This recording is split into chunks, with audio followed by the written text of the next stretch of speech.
반갑습니다. 장종료 시장 점검입니다. 예, 코스피 지수 오늘 하락 마감했는데 낙폭을 조금 줄여서 마감해서 나쁘지 않습니다. 예, 이제 반등을 하고 미국 CPI가 나올 때에 대한 어떤 변동, CPI에 대한 변동, 저는 이번 CPI에서는 조금 아래쪽을 보겠구나 이런 생각을 하고 있는데, 잘 아시다시피 저는 전형적인 개인 투자자고 제가 드는 느낌에 반대로 가는 경우가 많기 때문에, 그래서 오히려 좋게 생각해야 되지 않을까. 하지만 느낌은 어쨌든 이번 CPI가 충격을 줄 가능성이 크다. 근데 시장에 대한 그러니까 긴축에 대한 인식은 이렇게 됩니다. 12월에 마이너스 0.1% 나왔을 때만 해도 올해 긴축이 끝나고 하반기에 금리 인하를 할 것이다라는 관점이었다면, 이제 1월에 지금 예상치가 0.5%입니다. 전월 대비해서 0.5%가 전월 대비 인상한다는 것은 이 연율로 6%입니다. 이 연율 6%라는 얘기는 연간 기준금리가 6%는 돼야 중립금리가 된다라는 다소 끔찍한 부분이기 때문에, 물론 이게 1월에 또 일시적으로 반등했을 수도 있지만 또 여기에 대한 확률이 높아지고 있는 것도 사실입니다. 이쯤 되면 이제 만약에 1월이 예상보다 더 높은 금리 인상을 더 높은 소비자 물가 상승률을 보이게 된다면, 그러면 올해 금리 인하는 물 건너갔다 이 정도는 나올 것 같고, 그러면 이 지금의 고금리가 계속 이어지겠네, 이 피로감이, 그리고 앞이 보이지 않는다는 절망감이 시장에 부정적인 영향을 줄 가능성이 큽니다. 다만 이 인간 지표 관점에서 본다면 아까 말씀드린 그런 절망감은 누가 느끼겠습니까? 개인 투자자들이 느낍니다. 근데 생각해보면 0.5% 한국 기준금리 기준으로 0.5%에서 지금 3.5%입니다. 무려 금리가 7배가 올랐습니다. 근데 현 시점 기준으로 해서 0.25%도 더 오른다고 해도 큰 비중은 아닙니다. 한 7%, 6%, 7% 정도. 그래서 700%가 올랐던 거랑 6에서 7%가 올랐던 거랑 충격은 다를 수밖에 없지만, 그동안 계속 금리가 오르면서 받아왔던 충격과 절망감으로 인해서 개인 투자자들에게는 절망감이, 그리고 저가 매수하는 외국인 입장에서는 좋은 또 저가 매수 기회가 될 것이다. 그래서 느낌은 하락이지만 반전의 가능성이 높지 않나 이렇게 평가를 할 수 있습니다. 다만 이제 반전이 나온다 하더라도 코스피의 거래 대금을 봤을 때 시원하게 치고 올라갈 가능성은 점점 줄어들고 있기 때문에 코스피에 대한 기대는 크게 가지지 않는 것이 좋습니다. 지수 관련주들은 적어도 큰 상승이 어렵기 때문에 피하시는 게 맞고, 중소형주들은 계속 높은 거래 대금 유지하면서 괜찮은 그런 상태를 유지를 하고 있습니다. 그래서 이 코스닥의 단기 상승에 따른 어떤 부침은 있을 수 있지만 에너지 자체가 좋기 때문에 코스피에 비해서는 양호한 흐름을 보일 가능성이 크고, 그래서 코스닥 중소형주 위주의 접근이 당분간은 단기 성과에서는 훨씬 나은 훨씬 나은 결과를 안겨줄 가능성이 크다라고 볼 수 있습니다. 그리고 이제 기술적으로 봤을 때 요 과열에 대한 부분들, 과열이 안 됐고 또 과열이 안 됐고, 여기서 과열 진입했고 더 긴 과열입니다. 만약에 여기서 더 긴 과열이 나온다, 그러면 이제 패턴 자체가 상승의 힘이 점점 강해지고 있다라는 거니까 보다 강력한 상승이 나올 수 있고, 코스닥은 그럴 수 있고 그래야 됩니다. 코스피하고 달리 코스닥 같은 경우는 지금까지 제대로 된 반등다운 반등도 없었고, 코스피 상승할 때 비교를 해봐도 이 상승폭이 쐐기형으로 커졌다라는 거지, 아주 강력한 신고가를 기록한 코스피하고는 다른 양상이었습니다. 그래서 이번 파동이 조금 더 큰 파동이 나올 수 있지 않을까, 요런 정도의 기대를 가지고 봤을 때는 이게 현실이 될 가능성이 크지는 않겠지만 적어도 그 가능성이 있는 거고, 코스피는 2600선을 넘어서면 오래 버티지 못할 것이다 이렇게 볼 수 있으니까 코스닥에 집중하는 대응이 바람직할 것 같습니다. 그리고 댓글 확인하도록 하겠습니다. 감사합니다. 좋게 생각해 주셔서 감사드리고, 사실 또 이런 가치 없는 코인이나 이상한 종목에서 수익이 나는 경우도 있기 때문에 이게 반드시 옳다 이렇게 말씀을 드릴 수는 없습니다. 다만 확률적으로 이게 옳고 확률적으로 더 잘할 수 있다라는 거, 예, 그런 관점에서 좋게 생각해 주시면 감사하고, 예, 그리고 앞으로 그런 높은 확률만 쫓아가다 보면 좀 더 나은 그런 결과를 기대할 수 있을 것 같습니다. 예, 감사합니다. 감사합니다. 네, 감사합니다. 네. 오늘도 인트로전 물적 분할에 대해서 언급을 할 예정입니다. 예, 감사합니다.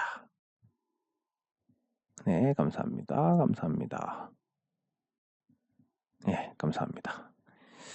이게 마우스 무소음 마우스로 바꾸고 나서 이 딸깍딸깍 소리가 안 나니까 그렇게 좋을 수가 없습니다. 진짜 돈을 이렇게 써야 되는데 단돈 25,000원. 저는 살 때 무조건 2개를 삽니다. 예, 하나 고장 나면 대체를 하려고. 예, 메디포스트 2개 사는데 25,000원이니까 이 25,000원으로 이런 만족도를 준다라는 거 정말 기분 좋은 일입니다. 예, 감사합니다. 예, 유비벨록스 같이 살펴보도록 하겠습니다. 네, 감사합니다. 네, 감사합니다.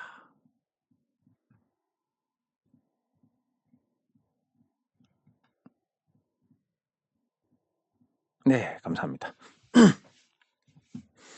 예, 항상 댓글은 이 원초적인 힘을 준다라는 표현이 맞을 것 같은데 정말 기운이 나고 힘이 됩니다. 네, 그러면 메디포스트 살펴보도록 하겠습니다.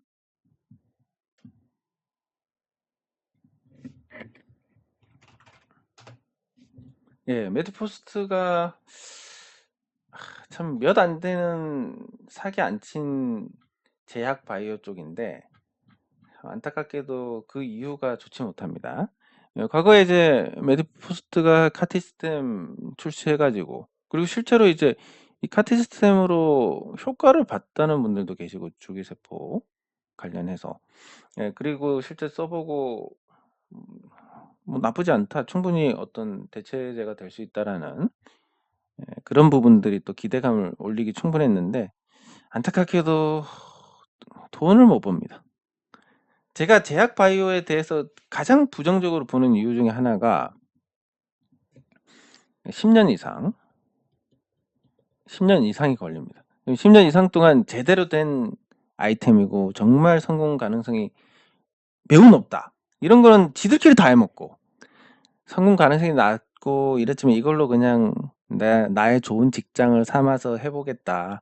난 여기 대표이사 하면서 개발하는 척 하면서 돈 계속 쓰고 다닐 거다. 니들은 투자해서 작살 나든 말든 난 그렇게 살란다. 이런 게 그 코오롱 티슈진이나 아니면 이제 이런 것도 생각이 안 나네.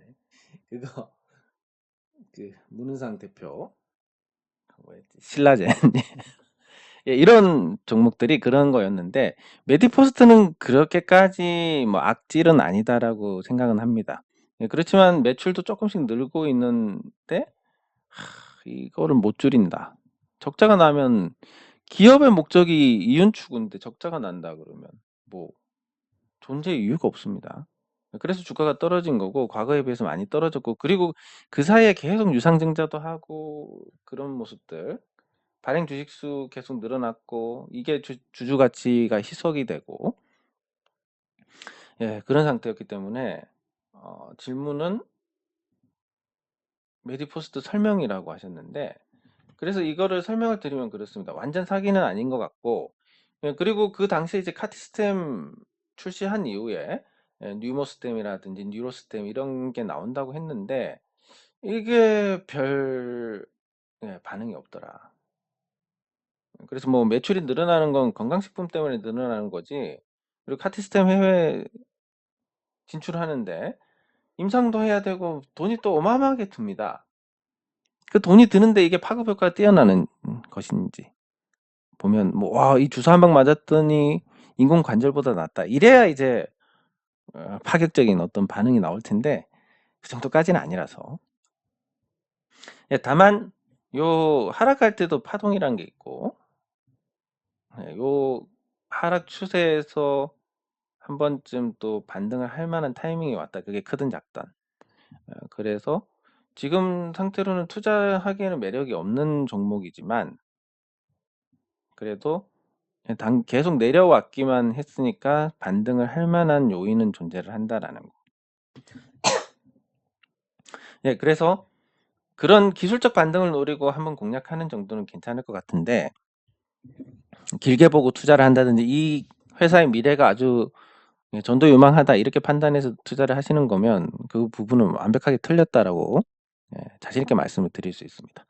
완전 사기치는 회사는 아니지만 그렇다고 크게 성공할 회사도 아니고 적자 계속 보고 있으니까 기업으로서 존재 가치가 없는 상태. 이 상태에서 이제 가격이라도 싸면 좋은데 가격도 싸지도 않고 많이 내렸지만 아직도 고평가입니다.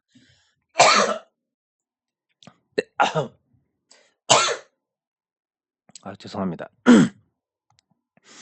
네, 그래서 여기에 대한 설명은 가치 측면에서 볼 게 없고 기술적으로는 너무 심하게 계속 내려왔고 바닥권에서 거래량이 실려 있는 상태이기 때문에 한번 튀는 흐름이 나올 수 있을 것 같다. 그래서 단기 관점에서 이런 반등을 보고 접근을 하는 그 정도의 접근이 바람직할 것 같습니다. 네, 그리고 유비벨록스 평단가 7,700원에 비중 3%.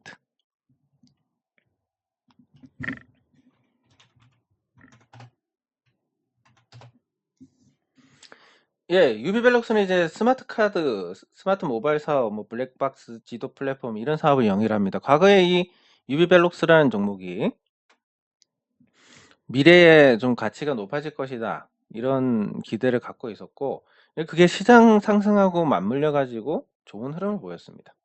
제가 유비벨록스에 관심을 가졌던 게 좀 옛날이었던 것 같은데 그 뒤에 이제 다시 시장이 꺾이면서 같이 꺾인 상태고. 근데 이 회사는 그래도 긍정적인 게 시가총액 대비해서 저평가의 실적도 잘 나오고 있습니다.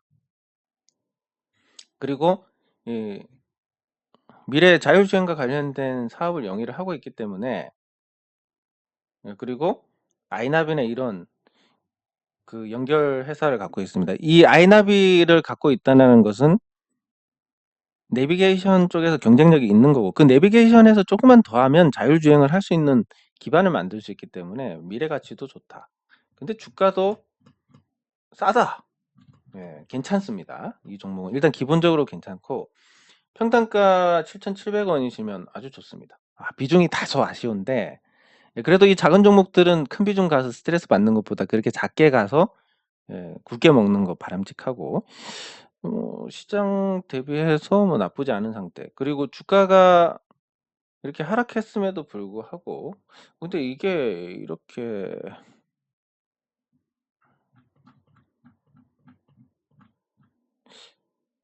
설마 뭐 그 사이에 좀 무상증자나 이런 거 해서 지금 그 권리락 나오기 전 이런 거는 아닐 합병. IR도 하고 좋습니다. 그래서 요 회사는 아주 긍정적이고 투자 가치도 있고 그리고 고점 대비해서 내려왔긴 했지만 아주 심하게 내려온 건 아니라서 계속 지켜보시는 것도 방법일 것 같습니다. 적정 주가로 따지면 고점 한번 돌파를 해야 됩니다. 그게 언제일지 모르지만 괜찮은 종목이다. 이렇게 정리를 할 수 있고 네, 그리고 인트로조가 잘 나가다가 지금 배당 600원 한다. 이것도 훌륭한데 잘 나가다가 좀 아쉬운 결정이 나왔습니다. 일단 작년에 실적은 315억 원 영업이익입니다. 전년 대비해서 11.8% 올라갔고 그리고 그 공정공시를 통해서 앞으로 매출이 지속적으로 성장할 것이다. 물적 분할을 할 것이다. 요게 조금 아쉽긴 한데 이 물적 분할이 그 LG 에너지 솔루션처럼 그렇게 하면 분명히 주주들에게 악재입니다. 왜냐하면 LG 에너지 솔루션이 이렇게 했습니다. LG 화학이 있고 이걸 LG 에너지 솔루션을 바꿔 떼어냈습니다. 떼어냈는데 여기까지만 하면 똑같습니다. 어차피 같은 회사나 지분 100% 자회사는 똑같은데 이걸 가지고 상장을 해 버립니다. 상장하면서 LG화학 지분율이 80%대로 떨어지고 여기 신규 자금을 받아 가지고 가는 구조가 되면서 2차 전지를 보고 투자하는 투자자들은 LG화학을 팔고 LG에너지솔루션으로 갈아탑니다. 즉 LG화학 주가가 빠지게 되고 LG에너지솔루션이 오르게 되고, 그러니까 기존 LG화학 주주들은 물적 분할로 타격을 받게 됩니다. 인트로저는 이런 큰 기업들처럼 뭐 그런 수준은 아니지만 그래도 이 물적 분할을 통해서 나름 성장성 있는 이 안에서 성장성 있는 콘택트 렌즈 제조 외에 이 부분을 스마트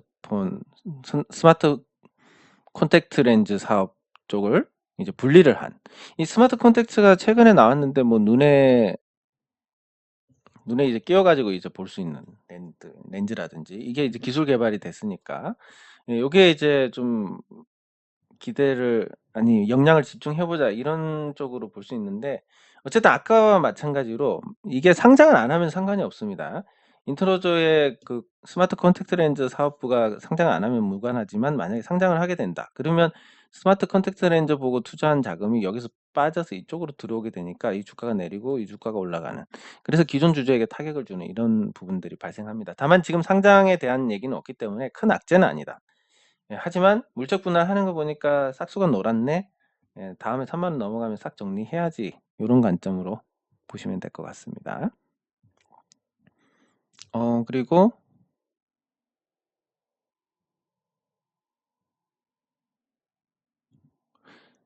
삼성중공업.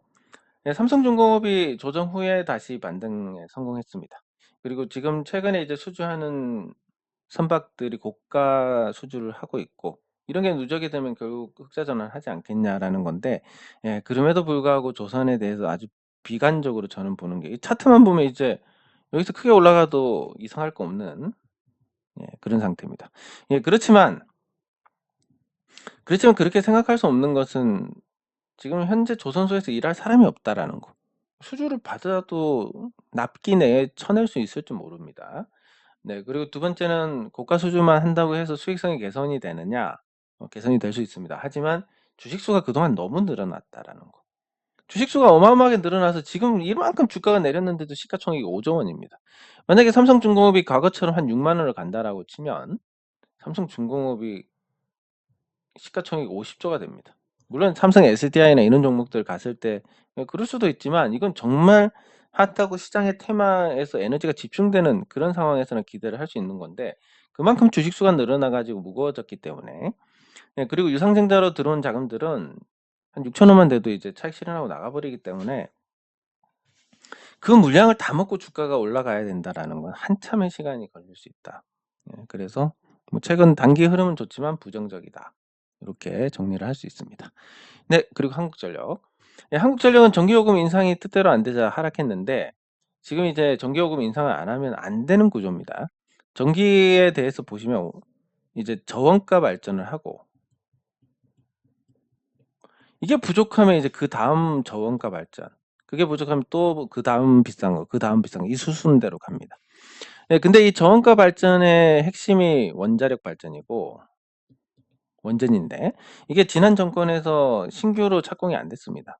그러니까 기존에 계획했던 거 다 취소되고, 그러다 보니까 원전의 비중이 낮아져 있고, 그러면 이 원전 다시 비중을 높이려면 지금부터 새로 지어야 되면 4년이 걸립니다. 앞으로 4년 동안은 이 저원가 발전의 비중을 늘리기가 조금 어렵다. 그리고 석탄은 환경오염 때문에 많이 못 됩니다. 결국은 LNG밖에 없는 건데 LNG는 지금 비싸고, 그래서 전기요금이 올리지 않는다면 한국전력이 계속 적자를 볼 수밖에 없는 구조다. 최근에 올리긴 했는데 그게 부족했고, 그런 실망감에 주가가 하락했습니다. 그리고 앞으로 올릴 것이냐 안 올릴 것이냐 봤을 때 물가에 대한 부담이 충분히 작용을 하고, 그게 또 인상을 가로막는 요인이 되지 않을까, 이런 좀 실망스러운 인식들이 쌓이면서 다시 2만 원 아래로 내려갔는데, 그림 자체는 이중바닥으로 좋은 상태입니다. 그래서 적당히 2만 원 보다 훨씬 멀어지는 시점에 담아 놓는 것은 나쁘지 않을 것 같다라는 그런 생각입니다. 네. 그리고 롯데케미칼. 네, 롯데케미칼은 적자 전환했습니다. 근데 이제 국제 유가가 반등하면서 또 흑자 전환에 대한 기대를 할 수 있고, 예, 유가가 오르고 LNG가 오르고 이러면서 이제 미국에 분산한 부분들은 큰 의미가 없어졌지만, 예, 그래도 그게 어떤 상황 변화에 앞으로 유리하게 작용할 가능성이 크기 때문에 나쁘지 않고, 60주선 공방 후에 조정을 받아서 재차 올라갈 가능성이 크다. 네, 다만 이제 또 롯데 자회사로 있는 롯데건설, 롯데케미칼 자회사로 있는 이 회사에 대한 지원이 이제 지원까지는 아니고 어쨌든 유동성 공급이 충분히 효과를 받고 고비를 넘겼습니다. 그리고 그 고비를 넘기면서 롯데건설이 공격적으로 수주를 해서 건설 순위가, 도급 순위가 올라가고 있는데, 예, 그것과 별개로 그 롯데케미칼 자체적으로도 이제 유가가 반등하면서 수익을 볼 수 있는 어떤 기반이 만들어져 있고, 충분히 저평가되어 있고, 예, 그리고 대차 거래가 감소하고 있는, 예, 추이니까 보다 더 나아지는 흐름을 예상을 해볼 수가 있겠습니다. 네, 그리고 예, 한국가스공사. 예, 가스 요금이 이제 올라가면서 그 굉장히 좀 타격을 받았을 겁니다. 저도 뭐 그런 부분에서 요금이 인상되면서 약간 놀라긴 했는데, 예, 그럼에도 불구하고 한국가스공사는 갈 길이 아주 멀다라고 볼 수 있습니다. 아직 미수금 깔린 것만 해도 어마어마한 금액이고, 그리고 지금 한국가스공사가 살아나려면, 예, 살아나려면 결국은 그 LNG 도입에 대한 다변화를 해야 됩니다. 이렇게 하려면 러시아로부터 공급도 받는 게 낫고, 미국의 세가스도 받는 게 낫고, 중동의 또 카타르에서도 석유 천연가스를 받는 게 낫고, 이렇게 구입을 인도네시아에도 받고, 이렇게 구입을 다변화해 놓으면, 예, 그러면 이제 이게 전체적으로 이제 가격이 하향 안정화가 될 것인데, 지금 세계에서 가장 비싼 가격에 LNG를 사고 있습니다. 세계 최대 구매 파워를 바탕으로 좀 바보입니다. 예. 그리고 예상치보다 실적이 다소 저조하게 나왔습니다. 이런 부분들이 그 또 공기업 성과급 이런 걸로 분위기 나쁘게 만드는데, 저는 뭐 생각이, 한국가스공사가 지금 보통은 이제 성장을 하는데 천연가스 판매량이 1월에 줄었습니다. 전년 동월 대비해서. 이게 뭘 의미하냐면 날씨가 상대적으로 깨끗했다라는 거. 두 번째는 가격이 오르니까 소비가 줄었다. 이런 걸로 볼 수 있는데, 둘 다, 예, 한국가스공사에는 그렇게 부정적으로 영향을 줄 수 있는 부분들은 아닙니다. 네, 그래서 주가가 지금 지나치게 내려와 있는 게 맞고, 그리고 예, 적당히 내려와 있으면 또 반등을 할 수 있고, 그리고 이게 방어주기 때문에 지수가 꺾인 이후에 더 좋은 흐름을 보일 가능성이 크다라는 관점에서, 현재 시점 지수가 한 달 반 동안 올랐는데 뭐 더 오를 게 얼마나 되겠어요라는 관점에서 본다면 한국가스공사 양호한 상태다, 이렇게 정리를 해볼 수가 있겠습니다. 네, 그리고 마지막으로 포스코홀딩스를 보도록 하겠습니다. 예, 포스코홀딩스는 대부분의 주가 흐름이 개인 투자자들에게 실망을 주는 그런 흐름이 많았는데, 여기 보시면 이제 월봉 신호 나온 이후로 점점 더 탄력을 받고 있습니다. 예, 이전에도 보면 월봉 신호 나오고 올랐고, 짧게 오르나 길게 오르나, 길게 오르나 짧게 오르나 이 정도지, 항상 수익 구간을 줬는데, 이게 짧게 올라가고 죽는 것이냐 아니면 길게 올라갈 것이냐, 이 관점에서 본다면 포스코가 이번에 적자로 이제 다 털어냈습니다. 지난번 홍수 피해를. 근데 앞으로 개선된 실적을 내놓을 것이고, 그 실적 대비해서 현재 주가가 너무 저평가 상태다. 이런 관점에서 본다면, 예, 포스코홀딩스의 추가 상승을 예상을 할 수 있습니다. 그러면 그게 또 추가 상승할 만한 상황이냐? 뭐 최근에 이제 조금 반등하긴 했지만 환율이 개선이 됐고, 예, 그런 부분들이 좀 더 나아지는 그런 흐름으로 이어지는. 예, 그래서 포스코홀딩스가 이전에 보여줬던 흐름, 사실 느낌만 놓고 보면 30만 원 버티기도 힘들 것 같은데 이런 거지만, 예, 돌아가는 상황이나 아니면 이 흐름 자체의 에너지를 봤을 때는 추세적인 상승으로 전개를 하고 또 추가 상승에 대한 기대를 높여가고 있다라는 거. 가격이 부담스럽지 않지만 사실은 부담스럽습니다. 왜냐하면 이 가격이 이 가격이 추가로 과거에 포스코에 젖어 있는 분들을 봤을 때는 '추가로 오를 만한 부분이 있느냐.'라는 좀 그런 느낌을 주는 부분이라서, 그래서 역발상으로 개인 투자자들이 아마 저랑 비슷한 생각일 거니까 '한 파동 더 나오지 않을까.' 요런 생각을 해 봅니다. 네. 장 종료 후 시장 점검은 여기서 마치도록 하겠습니다. 수고하셨습니다.